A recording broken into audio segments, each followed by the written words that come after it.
Athletic Dance Competition, ladies and gentlemen, third placer, congratulations, Carmen National High School. Makadawat sa 30,000 pesos. Congratulations sa ilang principal. Carmen National High School, headed by Principal Alfredo Tongco Jr. Ang ilang trainers, mga sila Elisir Rehas o Zosinil Daayata. Congratulations.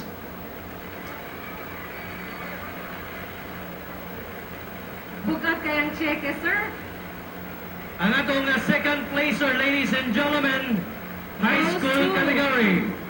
It goes to the Agusan National High School. Agusan National High School, headed by Principal Fe Bacolio. Ang ilang coordinator, trainer, facilitator, sila Catherine Kawakami, Marlon Dagatan, o si Alson Alburo. Congratulations. 40,000 pesos class trophy.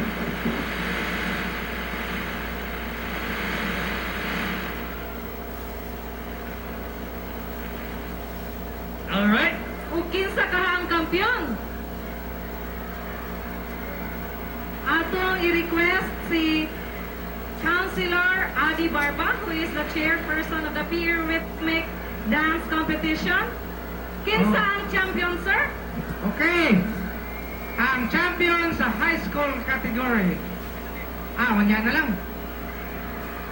Receiving 50,000 pesos with trophy and an additional Sun Cellular would like to give a special negosyo package award to this winner. This package includes one cell phone, retailer SIMs, and Sun products worth 2,500. Pang negosyo sa school. The winner is Puntod National High School. Congratulations to Puntod National High School. Ang Puntod National High School is headed by Principal Dr. Jenna Lavitad. Ang ilang mga coordinator, trainers, facilitator, sila Josephine Kapagnan, Debbie Claire Orbina, Silva Aninon, o Romeo Bagtong. Congratulations, ladies and gentlemen. Let us give a big round of applause to our champion. Congratulations, Puntod National High School.